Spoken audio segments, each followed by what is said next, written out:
Salt में important salt है एक NaOH, that is caustic soda. यदि हम कॉमन नेम देखते हैं NaOH का तो इसे हम कहेंगे कास्टिक सोडा, और अगर आप केमिकल नेम देखते हैं तो इसे कहते हैं सोडियम हाइड्रोक्साइड। अब सिंपली हम इसको लर्न कर लेते हैं, बट सीबीएसई इसमें से बहुत सारे क्वेश्चंस फॉर्म करता है। फॉर एग्जांपल यदि हम इसकी प्रिपरेशन देखते हैं तो प्रिपरेशन में सबसे पहला एक पॉइंट आता है brine. What is the meaning of brine? Brine जो होता है that is aqueous solution of NaCl. Aqueous solution means we are using as a solvent water. Water को आप यूज कर रहे हो इज एज अ सॉल्वेंट, तो वो आपका कहलाएगा ब्राइन सोल्यूशन।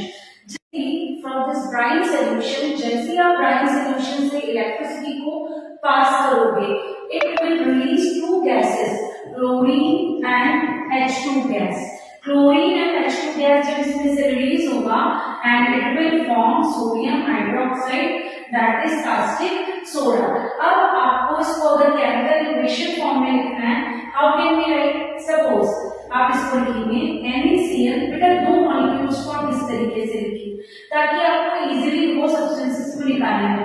HOH, यहाँ पर वाटर को कितने राइट HOH। अब यहाँ देखिए क्लोरीन कितना निकल रहा है आपके पास 2, यहाँ पर आपका हाइड्रोजन कितना है 2, यहाँ आप लिख दीजिए आपने क्या पास किया है इलेक्ट्रिसिटी। प्रोसेस कौन सी होगी? इलेक्ट्रोलाइसिस।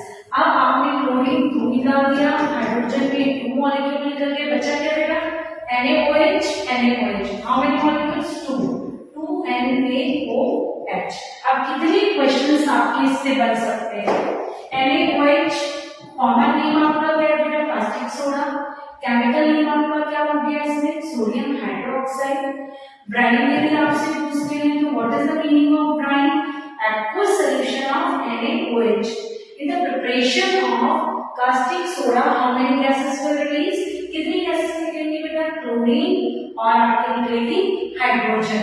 अच्छा, इसमें एक क्वेश्चन ये भी होता है बेटा कि आपके पास 2 इलेक्ट्रोड होते हैं, one is anode and second is cathode. आप याद रखिएगा जो क्लोरीन है, क्लोरीन आपका डिपॉजिट होगा कहाँ पर? एनोड पे जाकर, और हाइड्रोजन जो है वो आपका डिपॉजिट होगा कैथोड पे जाकर। जो आपका एनोड है वो पॉजिटिव इलेक्ट्रॉन है, कैथोड जो है वो आपका नेगेटिव इलेक्ट्रॉन है। यदि हम पूरे कास्टिक सोडा की बात करते हैं तो वो नियरेस्ट कहाँ पर फॉर्म होगा? वो कैथोड के नियरेस्ट जो है वो आपका प्रिपेयर हो जाएगा। तो इतने क्वेश्चंस आपके एक सिंगल सॉल्ट से